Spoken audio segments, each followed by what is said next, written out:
Yo, what's good with y'all? It's your boy AJ. It's your boy Nick. And it's Hip Hop Vibes, the podcast. What's good with you, homie? Nothing, bro. How about you, man? Chilling, man. Working. Another day, another dollar. Yes, sir. Same shit, different toilet. Yes, sir. But yeah, we back with the countdown. Last episode, we took a little break from our countdown. We talked about double albums. Episode before that, we just finished the 90s. So now we go into the 80s. It's a little before our time, so we had to do a little bit more research on it. More homework. A little more homework. Yeah. But I think we got it now. Yeah, I think so, man. Yeah, you think you get it? Bro, I think so. Yeah, I mean, we talked about it, but there's a lot of good shit. It is a lot of good shit. At first, I was like, we could do the whole episode for the whole decade. There could be that much shit. But then once you do the actual research, it's like, holy shit, it's a lot of shit. Yeah, a lot of good shit too. It is good shit. Hell yeah, especially like the late 80s. Yeah. So speaking of that, we start with 89. Yeah, I'll go first. Cool. 89. Okay. So there's so much good shit in the late 80s in particular that I had to like split between artists. So this year I chose two runner-up, or two, they share the prize. De La Soul and Kool G Rap and DJ Polo for artists. And for producer, oh shit, I left that shit blank. But anyway, so we'll start with artists and then we'll go to project and song. So I put De La Soul because 3 Feet High and Rising. And I put off of that for their song, Me, Myself, and I. And then for Kool G Rap and DJ Polo, I put Road to the Riches, their first album together, and then the song Road to the Riches. And so De La Soul, I was thinking like a lot about like the artists that came after him. And De La Soul in particular were so different from the other artists at the time because they had this kind of like hippie kind of flowers and shit. Like it was just so different. Like it was just so different. I can't say they really started like an era of rap that like spawned from them, but I will say like that it was creatively very, very different in a very different angle than most people thought rap could be. And so that's why I put them on that list. And they also like that song Me, Myself, and I was actually a big hit. They actually like went #1 with that shit. Yeah, you're right. And then on the opposite side of the spectrum, Kool G Rap and DJ Polo. Kool G Rap is probably my favorite rapper from the 80s. I mean, his first album was in 89, but he really, like, if it wasn't for Kool G Rap, there would be no Nas, there'd be no Jay-Z. Kool G Rap, or even Biggie. Kool G Rap, like, had the gangsta mafia shit, like, before anybody else did. Especially he was really doing that shit. Like, he was really doing that. So, and his rapping ability was crazy. Like, miles beyond a lot of other people at the time. And even though I wouldn't even say that was their best project, Kool G Rap and DJ Polo, I think Live and Let Die is their best one. It's still really good because, you know, you think about all the artists that came after them that just want to be just like them. Nas and Jay-Z, all of them. Even Raekwon, like all those dudes. So yeah, I put those two, just like two very different styles. But really classic shit at the same time. I know there was a ton of other shit that came out that year. So I'm curious what you have. All right. So we agree on the album. I put 3 Feet High and Rising as the album of that year. For artists, however, I put Big Daddy Kane. Big Daddy Kane, shit. Yeah, because that's was that Smooth Operator came out. Oh, Smooth Operator, okay. Yeah, was it it's the Big Daddy thing. Big Daddy thing, yeah. The cover too. Yeah. But that was like a smooth hit that came up. But I just feel like people like from like rappers in the 90s, like talk about who influenced them is either Rakim or Big Daddy Kane. Big Daddy Kane. It's always one of those two. And he had a smooth ass flow. Like, you know what I'm saying? Like, like you said, like Kool G Rap had like the gangster shit, but like Big Daddy Kane had like the smooth shit, you know, like laid back type shit. And producer I put Prince Paul. Songs it was a tie between Wild Thing by Tone Loc and Children's Story by Slick Rick.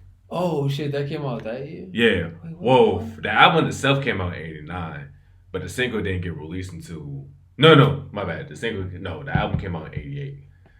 But the single didn't come out until like 89. Oh shit! Okay, so I got that on 88. Yeah. Cause like Wild Thing was like a huge crossover track. Yeah. And while Children's Stories like in hip hop was like one of the best like storytelling songs of all time. Slick Rick is like one of the best storytellers in hip hop. Yeah, bro. He started all that shit. He really is.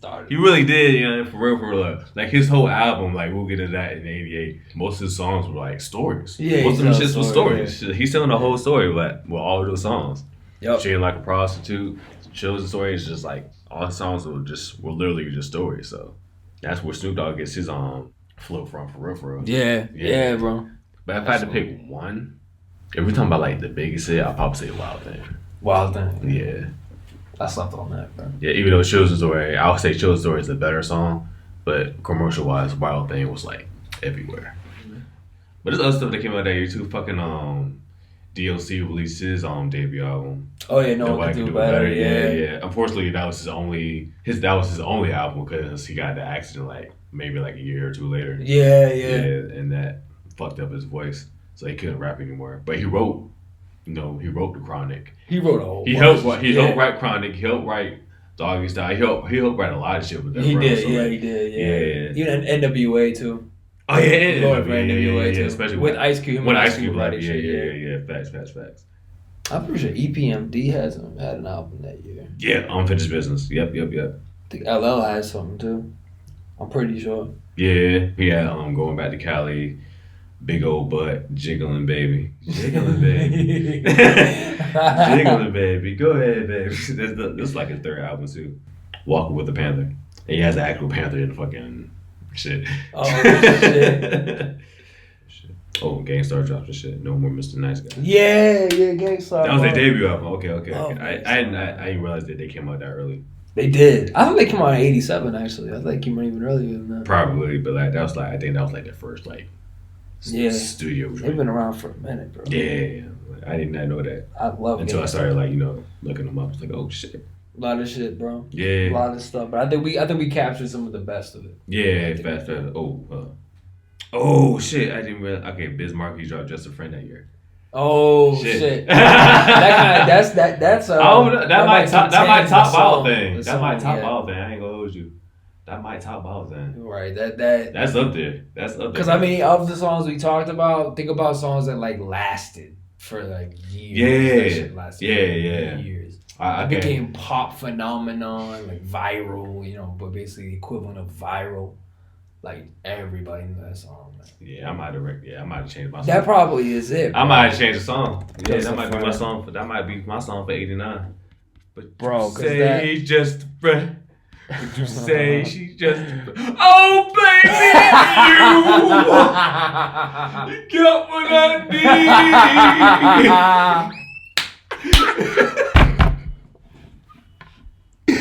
need. Yo. Hey, you gotta hit that note. Certified platinum, 99. Yep, by 90 or 90. Look at the picture. Not him crying though. I'm weak. Oh my god, that's hilarious.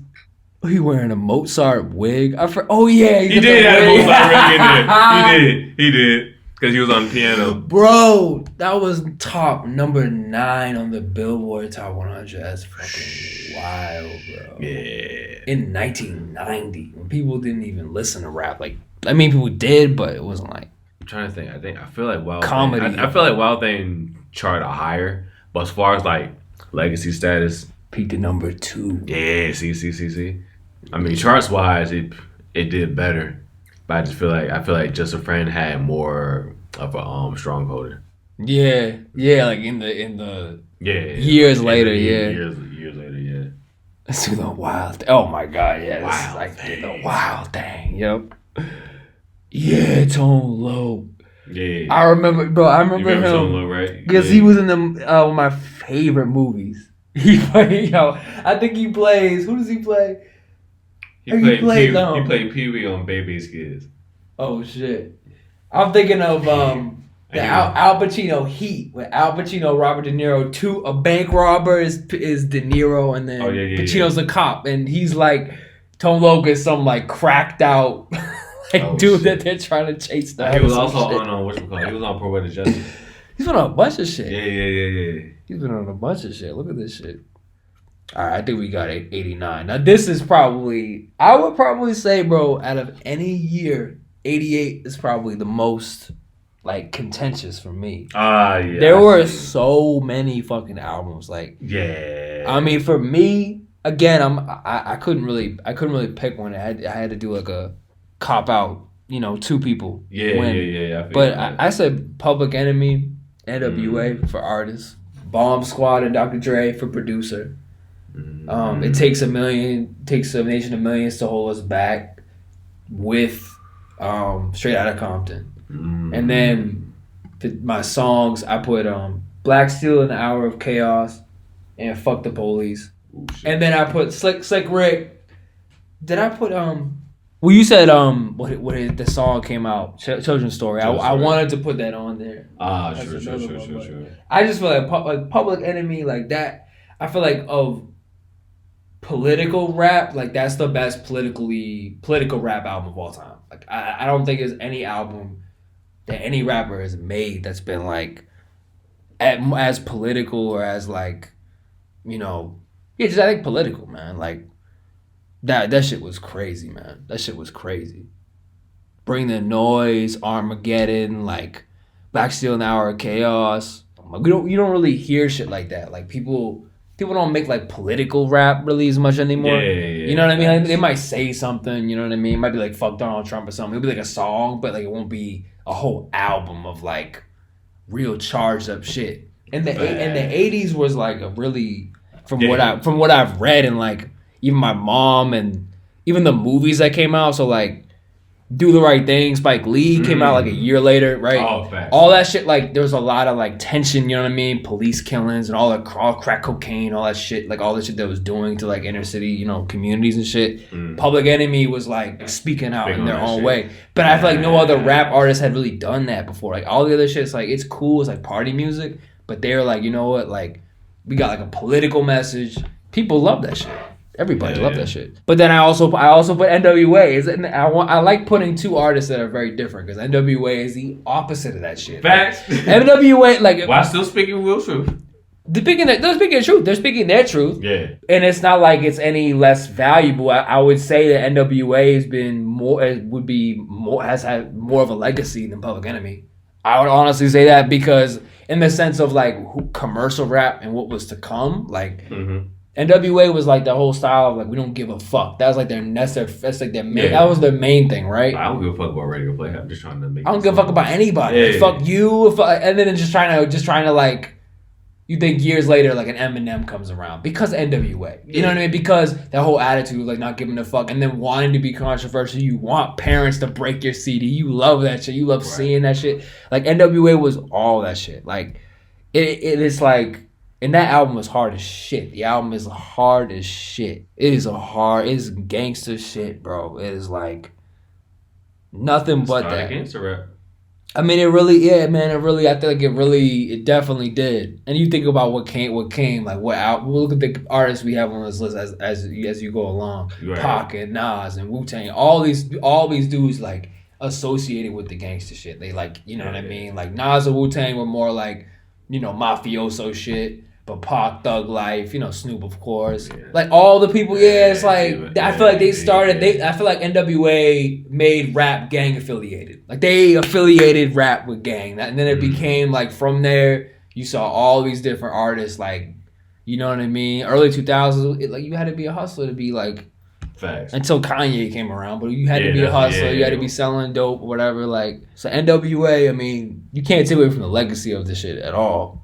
And that shit is fun. I mean, it's just kind of like some shit you want to just turn up. Like I read somewhere in Australia, some radio station was played "Fuck the Police" for like 3 weeks straight, and it was the only song they played. Like you know what I mean? Like it just because it's speaking for people. You know what I mean? Like it really. That's why I put "Fuck the Police" as the song of the year, or the tie for it, because that's like that frustration. You know what I mean? That like that they were feeling at the time. And niggas still saying that shit now. What happened like for last year? I mean, like that was. Yeah. All right. Good. Yeah. All right. So for me, Artists, it was between Slick Rick and Eazy-E. Oh shit! Now the reason why I say Eazy-E, because yeah, Straight Outta Compton dropped that year, but also Easy Dusty dropped that year. Oh shit, well. It did. Oh, yeah, his debut album dropped that year as well. So you had like Easy Dusty, you had Easier Said Than Done. So you had Boys in the Hood, you had all them shits that dropped that year. So on top of Straight Outta Compton, Fuck the Police, and all that shit. So that's why I put Eazy-E. That's strictly by himself. And then of course Slick Rick, he dropped his album that year. Eventually with Slick Rick, that had like Chosen Story, Treated Like a Prostitute, Teenage Love, all them joints. All them storytelling songs like we talked about earlier. Yeah. So like that's why I put those two. And then album, Adventure of Slick Rick, It Takes a Nation, and Straight Outta Compton. For pretty much the same reasons you said. Yeah. Producers, I said it was between Marley Marl and Bomb Squad. And song, I said It Takes Two by Raw Bass. Oh, fuck! How the fuck? I want to rock right now. Yeah, bro, that's classic, bro. Like, and that shit still gets played I love that shit, to bro. this day. That's why I'm like, yeah, that has to go on there. I came to get down. Yeah, bro. That's a good one, man. But also, fucking, what else came out that year? DJ Dash Def and Fresh Prince joint. Fresh Prince, yeah. He's the DJ on the rapper. Parents just don't understand. That came out in '88. Fucking Top Billin'. Yeah. That came out that year. So, Kid Blake dropped that year.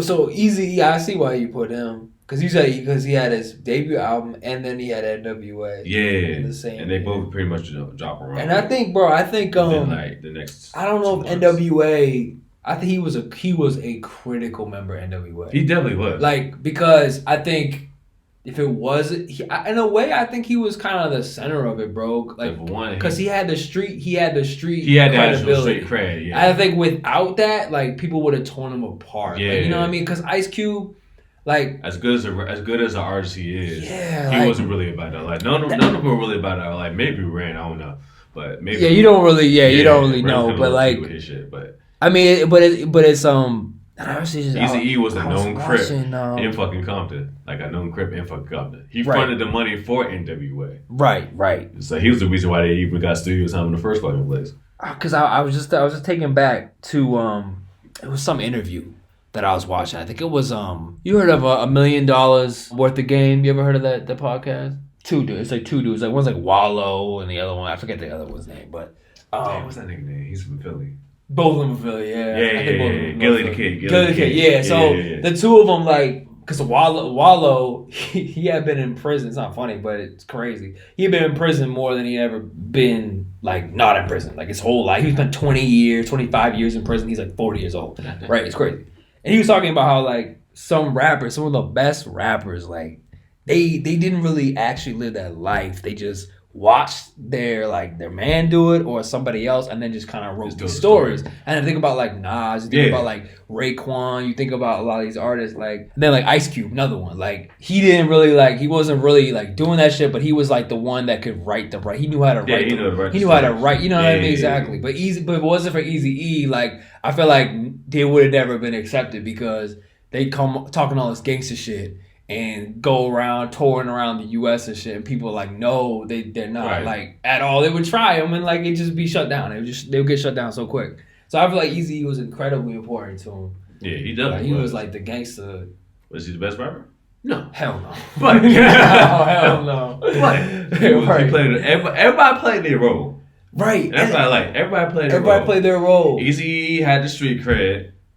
Ice Cube was the writer / rapper. Dre was the producer. DJ Yella was the DJ, and Ren was a dope ass rapper as well. Ren, Ren was like a solid ass rapper. Yeah. I actually think, man, like Eazy actually has a huge influence on hip hop even now. Like you think about artists now, like some of them aren't the best rappers, but they got the street cred, and so that's enough. Yeah, you know what I mean. So you see, like Eazy even to this day, like people, still.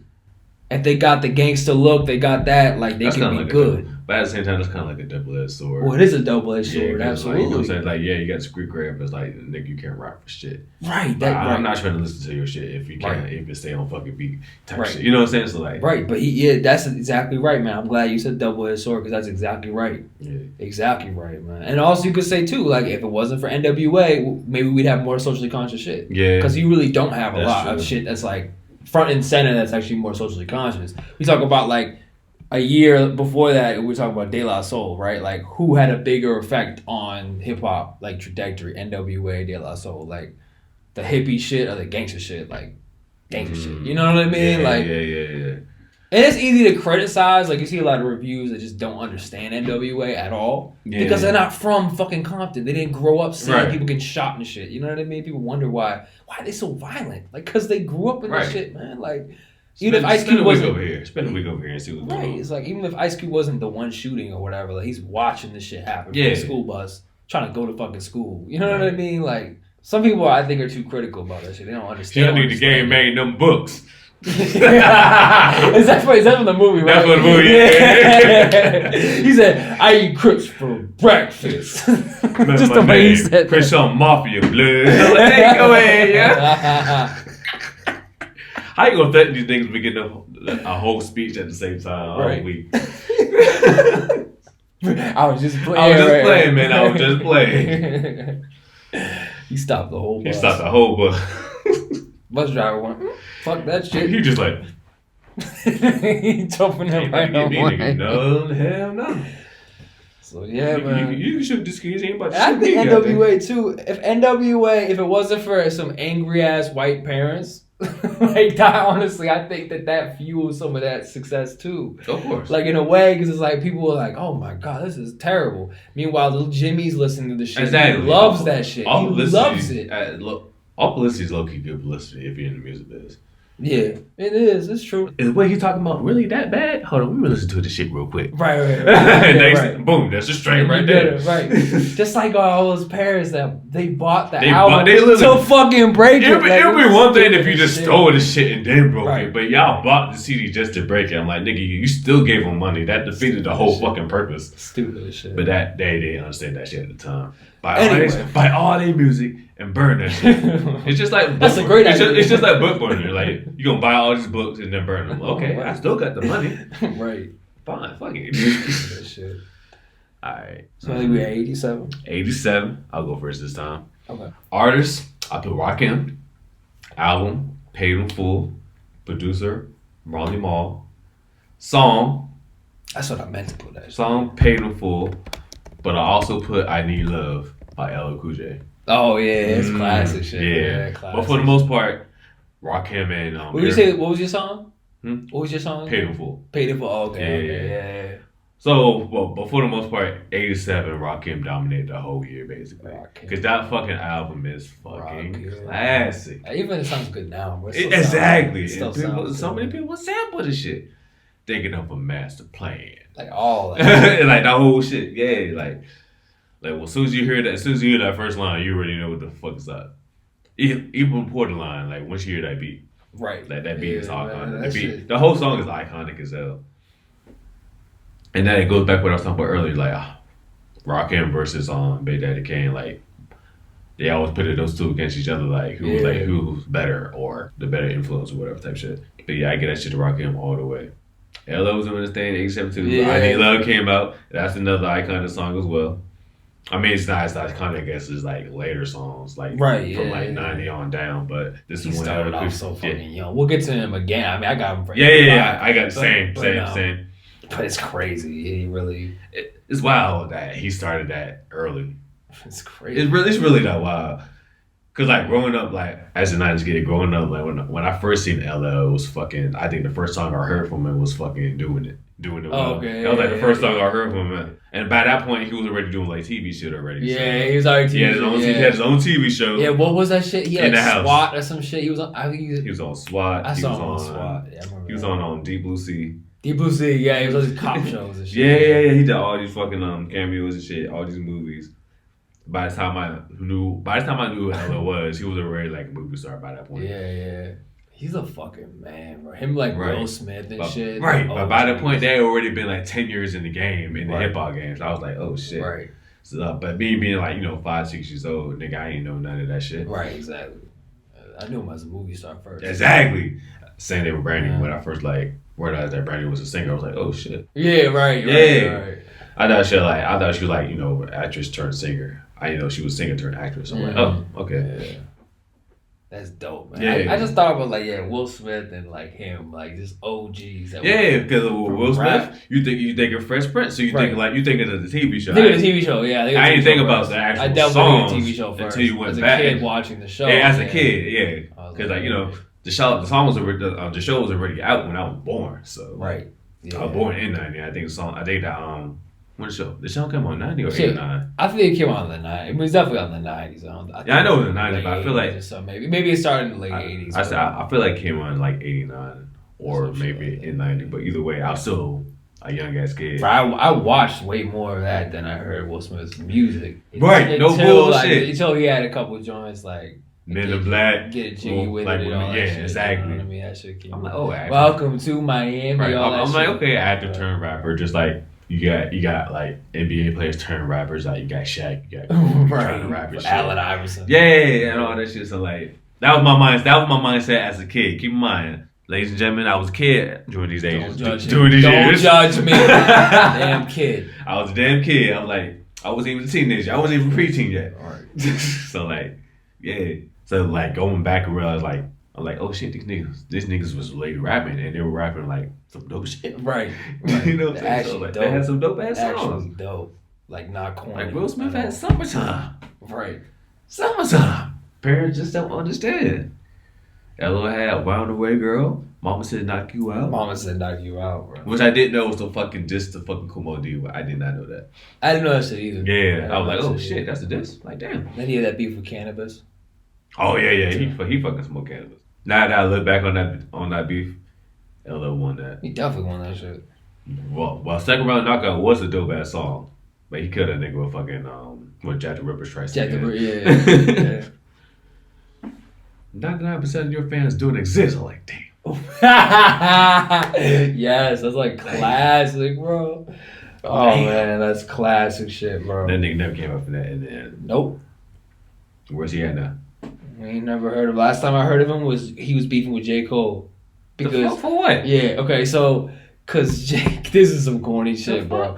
J. Cole listed Cannabis as one of his favorite rappers, up and coming, because before he was J. Cole, he was The Therapist. And when J. Cole was The Therapist, he was all about battle rap shit. So at that point, he thought Cannabis was his favorite rapper. Cannabis was beefing with him because 10, 15 years later, J. Cole didn't hit him up to do a track together.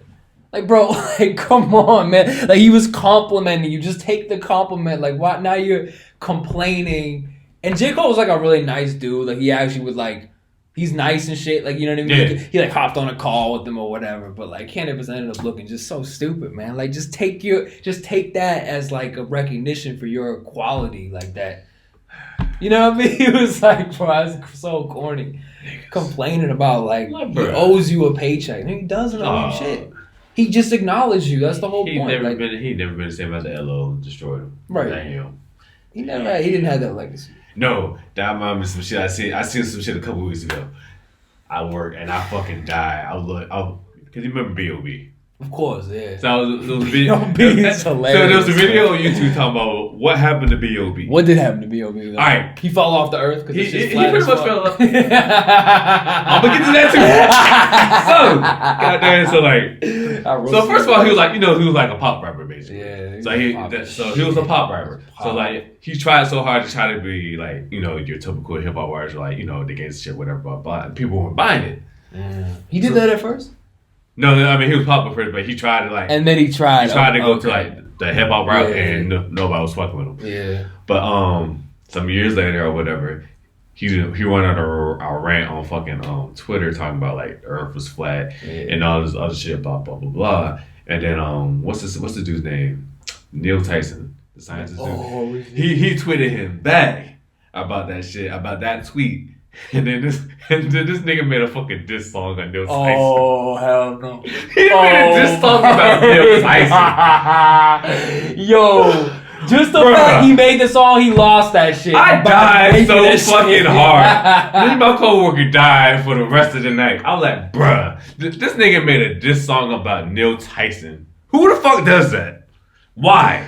What's the what Cardi B say? What was the reason? What was the reason for this? I don't understand. Oh, like your career was dead before already, but that shit buried you 6 feet under. Embarrassed as shit, bro. Neil won that shit right away. TKO. Okay. Just by making the song, like. You don't need this song, bro. The fact that you had to make it this song. It would be different if you tweeted a nigga back. I'm like, okay, you went back and forth on Twitter. Man, okay, Twitter wild. fingers. That is so funny. Trigger fingers turn Twitter fingers.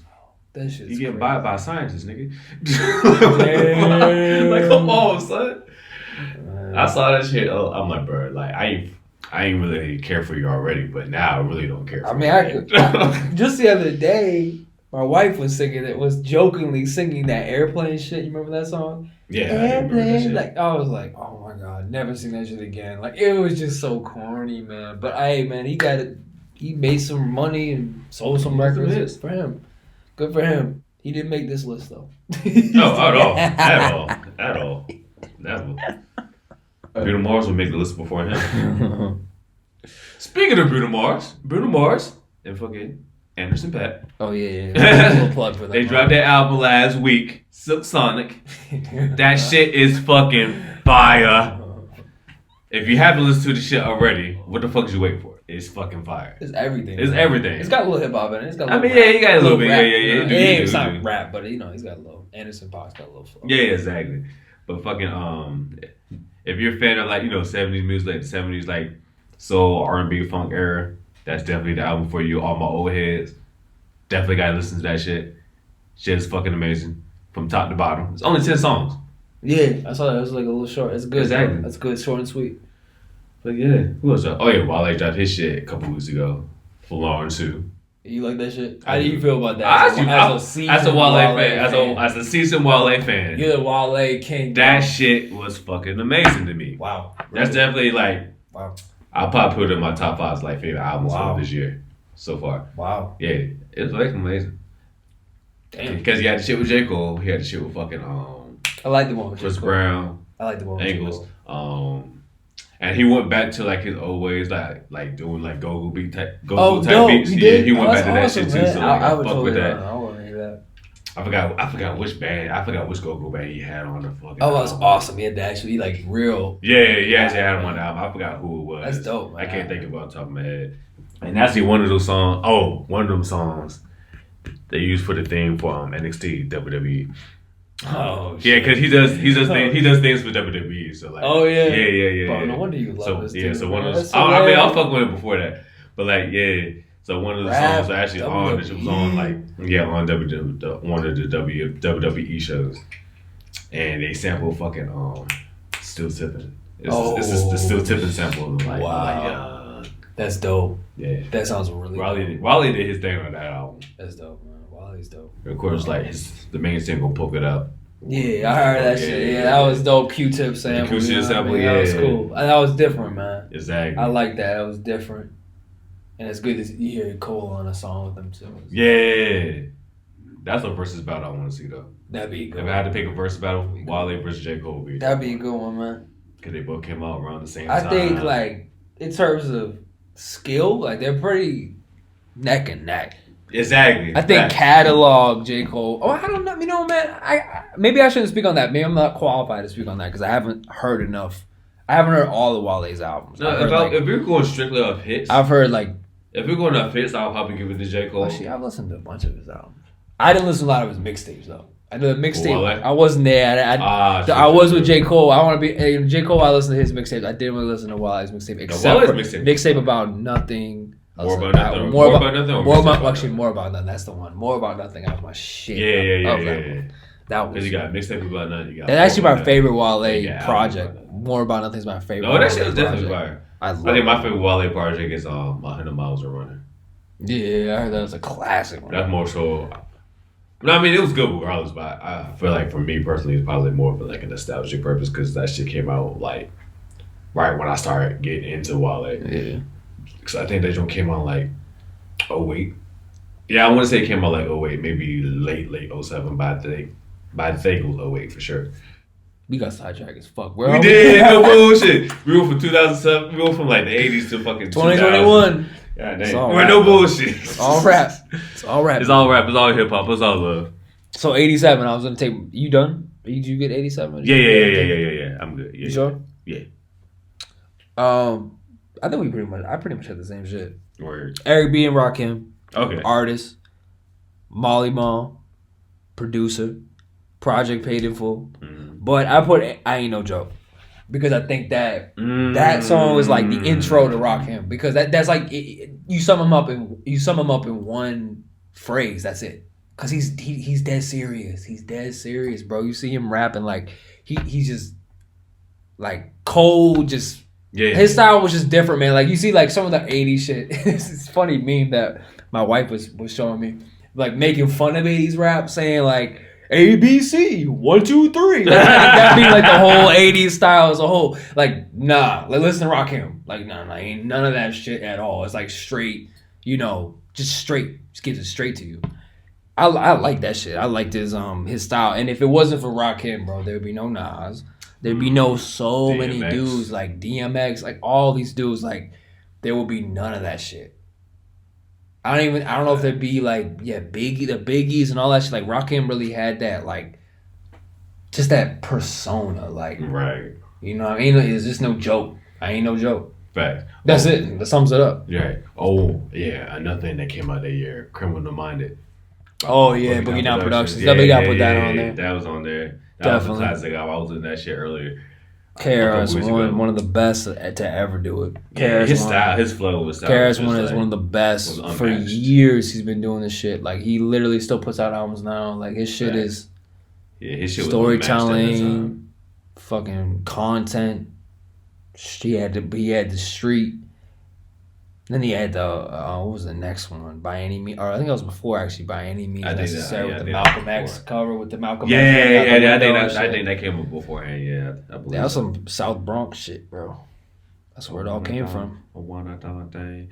Listen to my 9mm go bang. Yeah. And that's when he came up with South Bronx when he was beefing with the niggas from Queens. Yeah. I think it was an MC Shan he was beefing with. Was it MC Shan? I think it was MC Shan. Yeah, I think so. Yeah, it was MC Shan. It was definitely Queens and Bronx at that point. Yeah. Queens versus Bronx, yeah. Cause he dropped South Bronx and then he dropped The Bridges Over. The Bridges Over, he dropped that shit right after. I think this is a good stopping point right now. Yeah. Yeah, I think 86, 85, 84. Yeah. Oh, bad. Yeah, we can do that. All right. This is a good stopping point for right now. We did 89 to 87. Next show, we're going to do probably 86 to 84. And then after that, we're finish up the rest of the years of hip-hop. Yes, sir. Oh, speaking of that, so do you know how, like, the term rap came about? I don't. You tell me now. Okay. I just didn't know, was it rap or was it hip-hop? No, it was hip-hop. It was hip-hop. It was hip-hop, my bad. Okay. It was hip-hop. So when Rappers Delight came up, you know, at the beginning, the hip-hop, the hippie to the, yeah. So, like, anytime anybody asks for the song, like, yo, what's that hip-hop song? And then, boom, that's how the term hip-hop got its name. So I was like, oh, shit. When he told me that shit, I was like, oh, shit. What's that hip-hop song? Right. What's that hip-hop song? That came some. That's crazy. That was when there was only one, and then it became a whole genre. Exactly. That became a whole fucking genre. Beautiful, man. I love that shit, bro. Shout out to my frat bro Reggie B for that knowledge. Yes, sir. for that fun fact. Reggie B. But yeah. Cause I know the word rap. Like I was listening to Earth, Wind and Fire all the time, bro. And there's a song in 1973 where he like just cuts the music and just says, "I want to rap to you." And then just talks and just like, and I was like, oh shit, like that might be the verse. Cause I was like, that's exactly what rap is though. He's just talking, like it's just direct, like that's exactly what he was doing. I was like, oh shit, I was like 73. I was like, damn, rap was around for a while. But yes, sir. Killed that episode. We did. All right. So with that being said, we're gonna wrap it up for this week. I'm your boy AJ. Your boy Nick. And it's Hip Hop Vibes, the podcast. Catch y'all next time. Peace.